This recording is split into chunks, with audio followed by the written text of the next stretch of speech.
it's a 3-week trip. The way we did it, it was 20 days on. It's 225 miles. I was on a trip that ended up having a total of, I think, 18, 20 people. As it turns out, a lot of Tom's friends are ex-professional river guides, and 3 of them had been guides on the Grand Canyon. There was this guy named John. He was our leader by default. He's just a natural-born leader. He didn't want to be our leader, but he sort of became one anyway.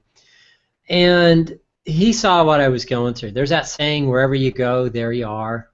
You know, you think you can go someplace else and the new environment will shift things. Well, in my experience, that doesn't happen.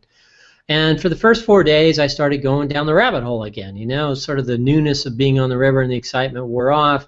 I paddled right by camp one night, and if it hadn't been for somebody whistling and going, "Hey, Doug," gone on down the river, and, you know, who knows what would have happened. The morning of day 4, John came to me. I was packed up, ready to go. I'd always get up early and try to do everything I could to try to keep up with everybody else, and that day was actually ahead.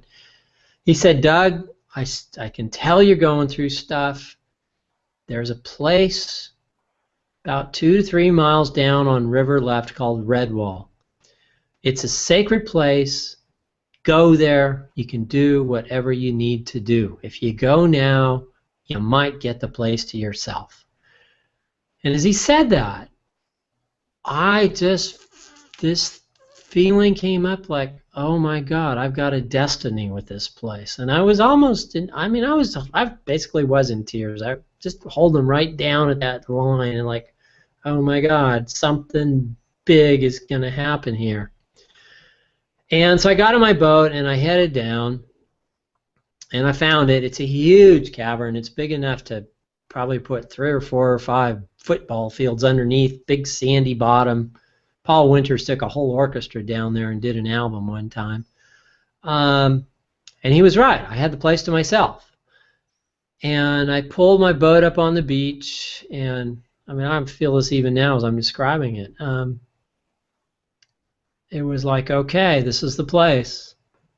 I don't know where I'm going here, but I've got a destiny with this place, and something's gonna happen. And I got out of my boat, pulled it up, took my gear off, and just fell to my knees. And I ran my hands through the sand, just sort of like, okay. And it felt like all my life's vectors have been headed to a point at that point. And that's when they all came together. And I had equated that point with death. And, you know, everything was headed to death. And I just let go in that canyon, in that cavern. And to describe what I did, I mean, it's like everything came up.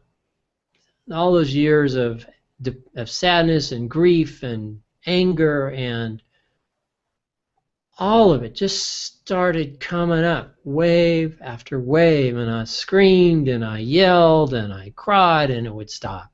And it would come up, and I'd scream and yell, and at one point I was slamming my fists into the sandstone, just